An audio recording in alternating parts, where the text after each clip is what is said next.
Cher ami, tu vois, aujourd'hui on est à la fin de cette série de vidéos sur les 7 grandes différences qui existent entre un gagnant et un perdant. Aujourd'hui, nous allons voir la 7e différence. L'ingrédient qui va ajouter, l'ingrédient qui va rendre la sauce plus douce. Et cette grande différence, cette 7e différence, réside dans la perception qu'a le gagnant et le perdant sur un élément. Et cet élément, c'est l'échec. Comment perçoivent les gagnants quand ils échouent? Comment se sentent les gagnants quand ils vont échouer? Comment se sentent les perdants quand ils sont face à l'échec? Face à l'échec, le gagnant et le perdant n'ont pas le même état d'esprit. Face à l'échec, le gagnant et le perdant n'ont pas la même perception. Face à l'échec, le gagnant et le perdant n'ont pas la même réaction. Face à l'échec, le gagnant et le perdant ne perçoivent pas les choses de la même façon. Le gagnant, face à l'échec, il se sent inspiré. Donc, l'échec inspire le gagnant. Alors que l'échec fait tomber le perdant. Le perdant, quand il échoue, il voit cela comme une sorte d'abandon. Il abandonne dès qu'il échoue.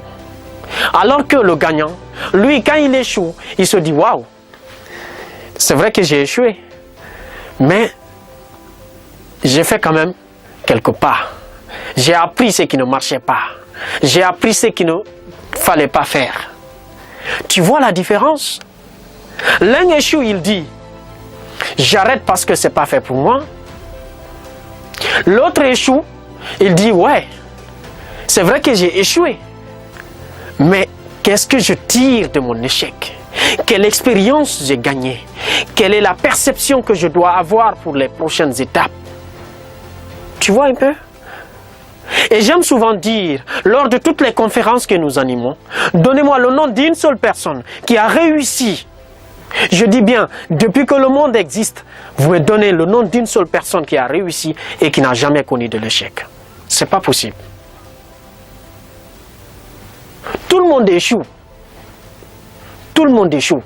N'écoutez pas les gars qui vous disent « Écoute, moi j'ai commencé, depuis j'ai commencé, j'ai réussi, j'ai réussi. » Oui, tu as réussi. Mais ce qu'on oublie de dire aux gens, derrière chaque réussite se cachent d'énormes échecs.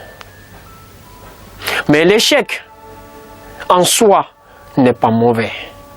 Mais c'est notre façon de réagir face à l'échec qui constitue le véritable problème, qui peut constituer un énorme obstacle face à notre avancée. Tu sais, personnellement, moi qui te parle, j'ai beaucoup échoué dans ma vie. J'ai créé 3 entreprises qui ont connu la faillite. Mais sincèrement, je n'ai pas abandonné. Sinon, je ne serais pas là aujourd'hui. Toutes ces personnes que tu connais, qui t'inspirent, qui ont réussi à réaliser leur objectif, ont connu des échecs. Et ils sont même en train de connaître, et elles sont même en train de connaître des échecs, certainement à l'instant où je te parle. Mais tu sais quoi? Si tu es un gagnant, tu dois être inspiré par l'échec. Mais si tu es un perdant, tu vas abandonner suite à un échec. Encore une fois, quand tu échoues, sache que tu es tout proche du but. Quand tu échoues, sache que tu es tout proche du but. Alors si tu étais un perdant, ce n'est pas grave, comme je t'ai dit. Et j'avais dit lors de toutes les précédentes vidéos, un gagnant, c'est un gros perdant qui a recommencé différemment encore et encore. Retiens cela. Un gagnant, c'est un gros perdant qui a recommencé différemment encore et encore. Merci beaucoup. Et sache que tout dépend de toi maintenant. Que tu échoues et que tu gagnes, tout dépend de toi. Merci beaucoup et à très bientôt.